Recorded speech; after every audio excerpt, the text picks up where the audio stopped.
when the moon is full, more crimes of violence occur.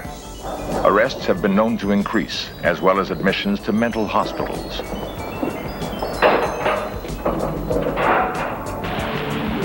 Firemen report an unusually high number of fires and freak accidents.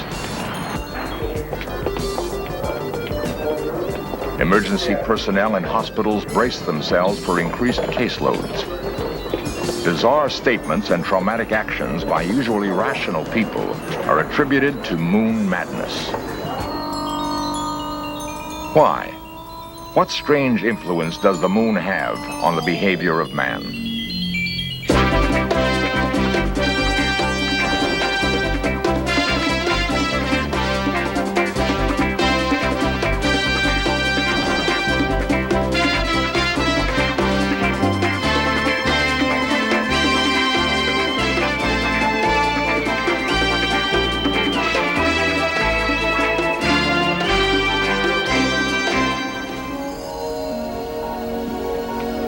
The three wise men journeyed from the east to Bethlehem. According to some biblical scholars, they observed the rising of a star and came to pay homage to a newborn king. In recent translations of the New English Bible, the three wise men, the Magi, are called astrologers.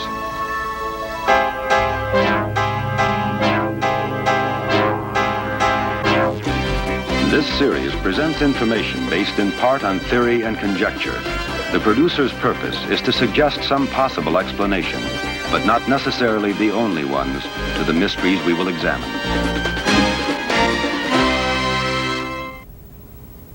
I'm in Aries. I have a Libra rising. My Venus is in Pisces. My moon is in Cancer. I know an awful lot about it because every man that I like, I be sure and check out what his sign is first before I get, too involved. I'm a Sagittarius, and I don't know that much about astrology. Yeah, I do know I'm an Aries, and I think it's fun to read my horoscope every morning in the paper. I'm a Libra, and I think I'm not real in favor of it because I think it gives people an out, tells them what to do, and that's just what they want to do. My sign is Virgo. I don't think it has much scientific fact because I don't think anybody has ever proved anything. I'm a Leo, and I wish I knew more about it. I really don't. I think it's terrific, very interesting, and I just wish I knew more about it. And I'm an Aries with Scorpio rising. For most of us, that's as far as it goes. We know our sign, but little beyond that. What is astrology? Why do 32 million Americans express a belief in it? Simply put, astrology is the forecasting of events on Earth based on the relationship between the stars, the sun, the moon, and the other planets. As above, so below. Perhaps astrology began as a form of survival. Cavemen looked up into the night sky, trying to determine when to hunt, when to store food, when to seek shelter from wintry storms. Years passed, and early man realized that the weather, the moon, the sun, and the stars moved in predictable cycles. Ice Age bone markings suggest that prehistoric men were aware of the cycle of the moon over 32,000 years ago. In the more recent past, star groupings were identified by assigning them the names of earthly creatures. Cancer, the crab. Aries, the ram. Leo, the lion. Sagittarius, the archer. Scorpio, the scorpion.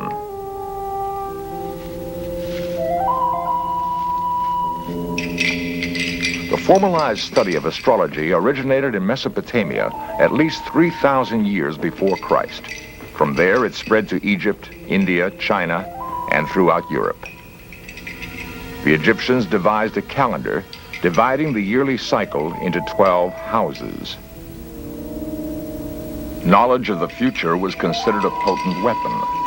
Only those of royal birth were permitted to learn the mysteries of the heavens. The great temples and pyramids along the Nile incorporated astronomical calculations in their design. At that time, astronomy and astrology were considered one and the same. An astrologer charted the movement of planets and interpreted their influence on the affairs of man. 4 centuries before Christ, the Greeks combined mythology, geometry, and Mesopotamian astrology into a complex system. In the 2nd century AD, the Greek mathematician Claudius Ptolemy accurately measured planetary movements. His prolific research dominated both astrology and astronomy for 1,500 years. Meanwhile, astrology flourished throughout the Roman Empire. Moses, father of the Jewish people, practiced astrology. In Bet Alpha, Israel, a synagogue built in the 6th century AD has the zodiac as the centerpiece of its mosaic floor. Unusual celestial activity apparently heralded the birth of Christ. 3 times in the same year, Saturn and Jupiter moved closely together, forming a conjunction in the constellation of Pisces. According to some of the newer translations of the Bible, the Magi were astrologers. The first conjunction of Saturn and Jupiter supposedly started them on their long journey. The second guided them west, and the third occurred when they arrived in Bethlehem. Astrology was condemned by early Christians as pagan ritual. Today, the most extensive astrological library in the world is found, of all places, in the Vatican. Astrology and astronomy, of course, are very closely related, although there have been many heated battles and debates, and I've been... Sidney Omar is one of America's leading astrologers. His books on the subject have sold over 20 million copies. I remember one time when MGM was doing a movie called The Heavenly Body, starring Hedy Lamarr and William Powell, where William Powell played the astronomer, and his wife in the movie, Hedy Lamarr, played the astrologer. Well, they had to hire 2 technical advisors for that movie. It turned out that the astrologer was being paid 3 times as much as the astronomer, and when the astronomer found this out, he stormed off the set. And I suppose perhaps that symbolizes the pique that exists between astrologers and astronomers. But I always compare it in this manner. I think an astronomer is a librarian. He knows where all the books are placed. He knows the positions of the planets. But the astrologer reads the books. He interprets those positions. From the beginning of recorded history, astrology has been with us, and astronomers branched out into their own field. The early astrologers would hire apprentices to do the mathematical work so they could get the proper positions of the planets. Then the astrologer, the master astrologer, would interpret those positions. Well, the apprentices eventually branched out into their own science based on mathematics, and they called that science astronomy. Now, why the two should continue to battle, I don't know. That's a psychological study in itself. Dr. George O. Abel, professor of astronomy at UCLA, has debated the value of astrology with Sidney Omar on more than one occasion. Astrology is an ancient religion with no basis whatsoever. And yet, in more than 15 years of investigation, I have found that astrologers often try to justify their claims with other kinds of celestial effects, but those are usually wrong. Take a few examples.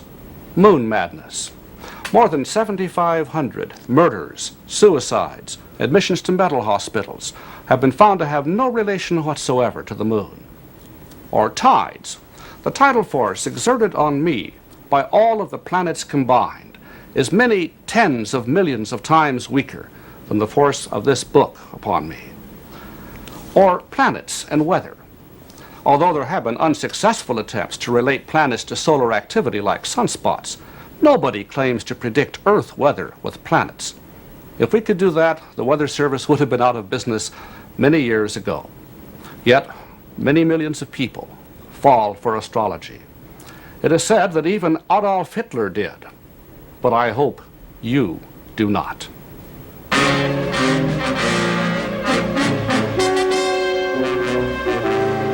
Throughout history, however, the misuse of astrology has been legendary. Rudolf Hess encouraged Adolf Hitler to plan battle strategies with it as they approached World War II. Rudolf Hess and Joseph Goebbels pressed the leading astrologers of Germany into service. Their early predictions of victory were propagandized into battle cries.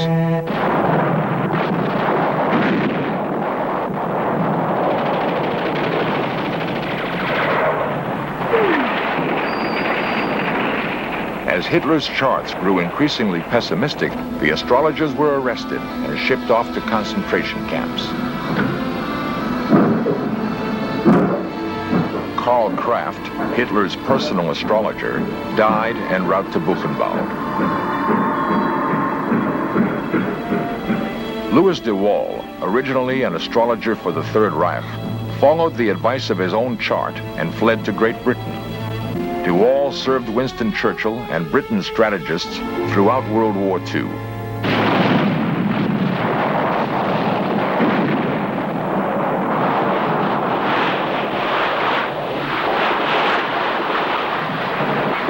He knew the methods used by Kraft and other Germans and predicted dozens of astrological strategies employed by Hitler's forces.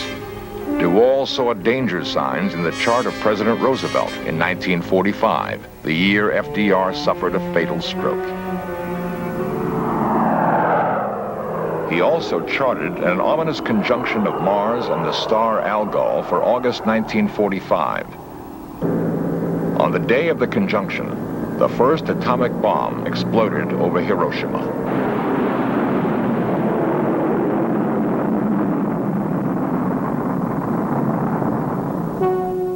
Astrologers have predicted many major crises in history. Often, however, their warnings have gone unheeded. I'm an Aquarius, and it's pretty general. It applies in a lot of situations, but the sign can fit almost anybody or things about the sign. Aquarius, perhaps, is the most intriguing sign of the zodiac. Aquarius is associated with the planet Uranus. Astrologers call Uranus the planet of surprise. And if you're with an Aquarius person, you can be sure of one thing: you don't know what's going to happen next. I'm a Cancer, and I'm not quite sure what I feel about astrology. Some things seem to be true, and some things don't. And Cancer is related to the moon. Cancer people are very emotional, and they're changeable where their affections are concerned, but they're extremely loyal to family members. Cancer persons harmonize very well with Virgo, with Taurus, with Scorpio, and with Pisces. I'm a Leo, and I found out that Leo is the strongest sign in the world. And we are born to be natural leaders, and that's what I am. Leo is the showman of the zodiac, very creative. And if you're having a party, you better put a Leo on your invitation list. My sign is Scorpio, and I don't know too much about astrology, but when people ask me what my sign is, and I say Scorpio, they go, ooh, like they avoid me, so, except for men. I've found in my experience that the most feared sign of the zodiac is Scorpio. People tend to feel that Scorpios are envious, intense, can be jealous, and they're very passionate lovers. So I think there is something to A it. psychologist at London University, Dr. Hans Eysenck, decided to explode astrology once and for all by taking these basic claims and disproving them. He made up 2,000 questionnaires, and using a computer and other data in the modern psychologist's laboratory, he decided that he would check people who were born under the water signs and people who were born under other signs. Well, much to his astonishment, he found that indeed the water signs were very emotional. He said it can't be, but it is. At his clinic in London, Dr. Eysenck also tested the zodiac signs for introversion and extroversion. Well, according to the astrologers, if you range the signs in order from Aries through Pisces at the other end, then the people born under the odd-numbered signs, that is Aries, Gemini, Leo, Libra, Sagittarius, and Aquarius, would tend to be extroverted. And the people born under the even-numbered signs, that's Taurus, Cancer, Virgo, Scorpio, Capricorn, and Pisces, would then be introverted. And this is precisely what, in fact, we found in our sample.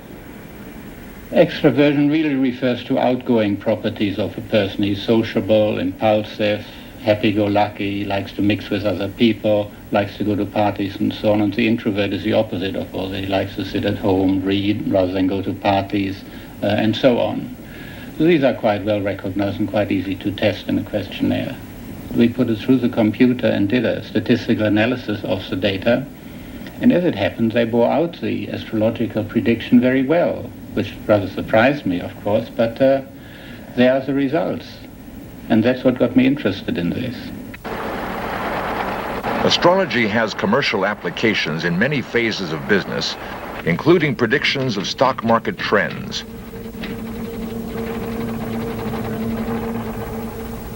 According to J.P. Morgan, millionaires don't use astrology, but billionaires do. John Henry Nelson, a weather consultant for RCA since 1926, uses astrological principles to predict storms which might impair shortwave communications. Nelson's predictions are amazingly accurate. When I announced in 1951 that I had found a positive correlation between planetary angles and the behavior of shortwave radio signals, I started quite a controversy in the field of astrology and in the field of astronomy. Inadvertently on my part, my statement that the planets affect the ionosphere of the Earth was looked upon as a boost for their area of interest. I was amazed shortly after that when I learned through letters I received from astrologers that Ptolemy, almost 2,000 years ago, had said the same things that I was saying. In other words, modern research substantiated his ancient claim. He came way before his time.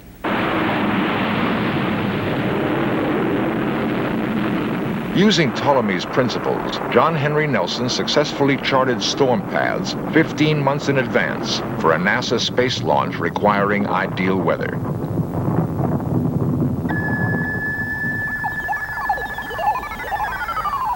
The late Dr. Eldon Tice of the Methodist Hospital of California in Los Angeles actually regulated the personnel on the maternity ward by the phase of the moon. He found that when there was a full moon, the maternity ward was very busy. More babies were born during the full moon.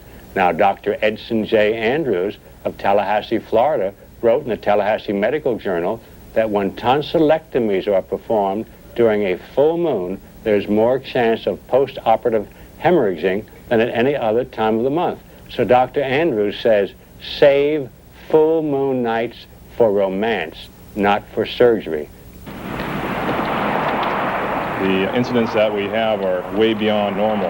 We have all sorts of things happen in regards to people doing things a little stranger than they usually do, going out of their way to get in trouble, just really having a problem coping. As an ambulance driver, I found that you'd see a different type of patient as well as more patients in a given night. You'd see a lot more trauma, and the trauma would be a bit more profound than normal. For some reason or other, medical problems would appear exaggerated. It would be hard to describe. You'd always know it was a full moon. The cause of lunacy or moon madness is still unknown.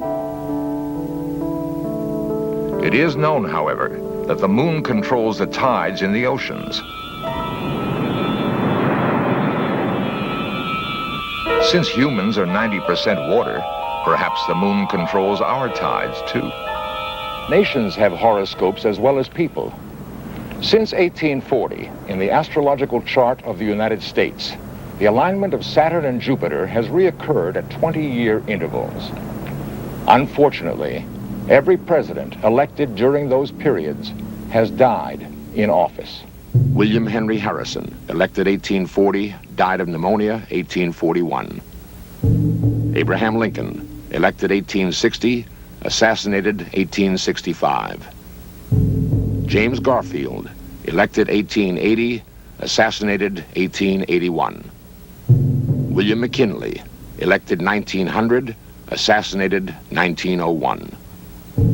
Warren Harding, elected 1920, died 1923. Franklin Roosevelt, elected 1940, died 1945. John Kennedy, elected 1960, assassinated 1963.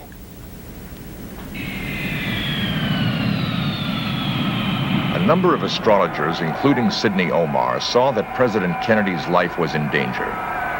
In American Astrology, Leslie McIntyre wrote, "In the past, Such configurations have coincided with personal danger to our head of state. November is obviously fraught with perils. On October 25, 1963, in the British magazine Fate, John Pendragon stated, "The president may make powerful enemies among his own people, and I would not rule out the possibility of an attempted assassination or worse if he is caught off his guard. Mr. President, I am deeply concerned for your personal safety and would respectfully urge you to strengthen your bodyguard, especially when you're in the streets and other public places." Astrologers have not always been harbingers of disaster. Many astrologers now believe we have entered the age of Aquarius, an era of growing cooperation among individuals and nations, a time when the noblest aspirations of mankind can be realized. I had a brief telephone conversation with Sidney Omar, and I took some notes on what he told me. He asked me my birth date. I told him it was March 26, 1931. He said, "You've spent a year of searching and disillusionment." He said, "You tend to become immersed in a part or a mood." That's probably true. He told me I have a powerful personality which tends to make people afraid of me, although I'm actually quite vulnerable. That's flattering. Finally, he said, "Think mentally of one question." I thought, "What's next?" And he said, "Let go. It's finished. You're riding a losing proposition. Take a cold plunge into the future. Let go of the security of the past." Thank you very much, Sidney. I'll keep it in mind. Time will tell.